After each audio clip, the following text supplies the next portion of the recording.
जय श्री कृष्णा। राधे राधे। मैं आपको सुना रही हूँ कार्तिक मास में सुनी जाने वाली गोपाष्टमी व्रत की कथा।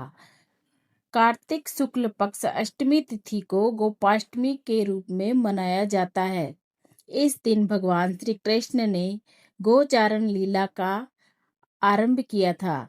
गोपाष्टमी की पूजन विधि। इस दिन बछड़े सहित गाय का पूजन करने का विधान है। इस दिन प्रातःकाल उठकर नित्य कर्म से निर्वृत्त होकर स्नान करते हैं। प्रातःकाल ही गायों और बछड़ों को भी स्नान कराया जाता है। गौ माता के अंगों में मेहंदी, रोली, हल्दी आदि के थापे लगाए जाते हैं। गायों को सजाया जाता है। प्रातःकाल ही धूप, दीप, पुष्प, अक्षत, रोली, गुड़, जलेबी, वस्त्र और जल से गौ माता की पूजा की जाती है और आरती उतारी जाती है।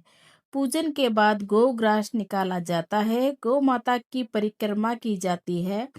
परिक्रमा के बाद गौओं के साथ कुछ दूर तक चला जाता है।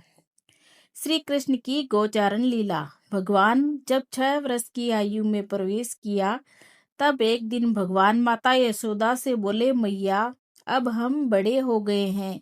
मैया यशोदा बोली, अच्छा लल्ला, अब तुम बड़े हो गए हो तो बताओ अब क्या करें। भगवान ने कहा, हम बछड़े चराने नहीं जाएंगे, अब हम गायें चराएंगे। मैया ने कहा, ठीक है, बाबा से पूछ लेना। मैया के इतना कहते ही झट से भगवान नंद बाबा से पूछने चले गए।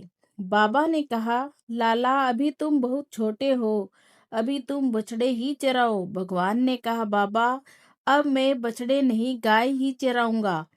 जब भगवान नहीं माने तब बाबा बोले, ठीक है लाल, तुम पंडित जी को बुला लाओ, वह गोचारण का मुहूर्त देखकर बता देंगे।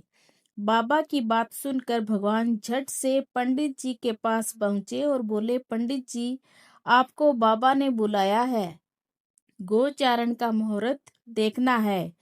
आप आज ही मुहूर्त बता देना, मैं आपको बहुत सारा माखन दूंगा।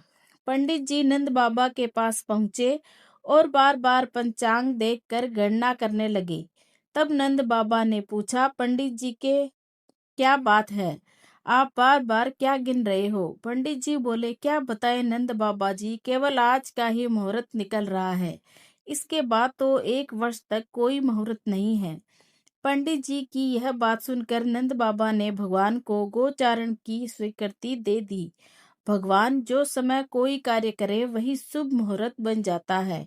उसी दिन भगवान ने गोचारण आरंभ किया और शुभ तिथि थी कार्तिक मास में शुक्ल पक्ष की अष्टमी। भगवान के गोचारण आरंभ करने के कारण यह तिथि गोपाष्टमी कहलाई।